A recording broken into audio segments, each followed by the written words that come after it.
I like take a lot from musicians. The thing that I try and do now is I try to do what the John Lennon and Tom York do, which is to try to pair odds, like things that don't match, and then try to jump back and forth between the two. That's the harder thing to do, is to actually be contradictory and not make it cohesive, but then make it cohesive. Like, honestly, I probably take more from musicians now and stuff in art than I do from comedians.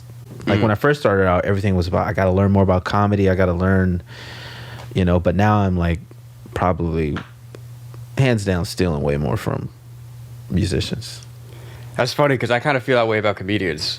Really? As far as like the crowd, like, how do I want to say it? Like, not necessarily stage presence, but I guess like keeping the crowd engaged with you. Yeah. You know what I mean? Not like like playing a guitar. Obviously, that doesn't really translate exactly. Yeah. But I feel like, you know, like the in between, like the songs, when you're like keeping the audience engaged. Because when you're in between a song, it's real easy for everyone to just check out. Yeah. You know what I mean? So you have to kind of, in a way, be like, okay, well, what can I say to the crowd right now to still keep them with us before we go into the next song? You know what I mean? And not lose everybody like that.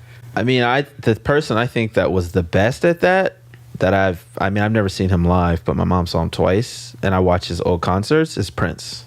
Prince is the best at, like, he would put on a show, man. Like, during the pandemic, they put out his old concerts. You could watch them. You know, this dude was bringing on fucking bathtubs and, you know, get in the bath and then be talking to the audience like, do you want to see me bathe?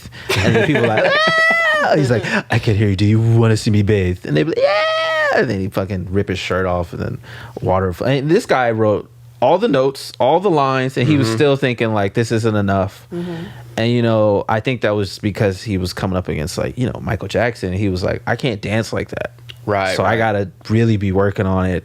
And there's like tapes of him just trying to figure out how to spin the microphone stand underneath his leg. Yeah. Like for hours of just doing this. And I remember thinking of that, of like, you know, oh, so it even matters how I hold the microphone.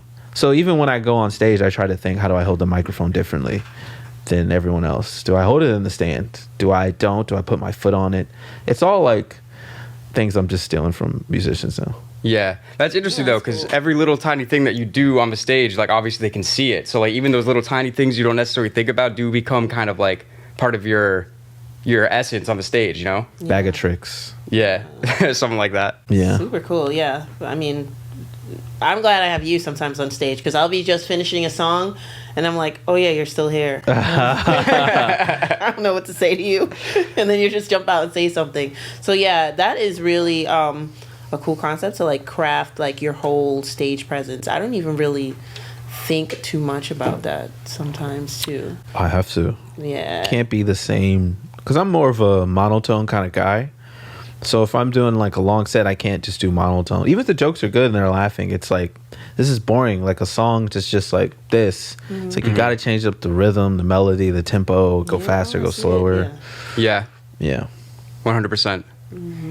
It's always interesting how like the different kinds of arts kind of like, they're so different like in the actual performance, but like the concepts and the ideas are still like universal in a way.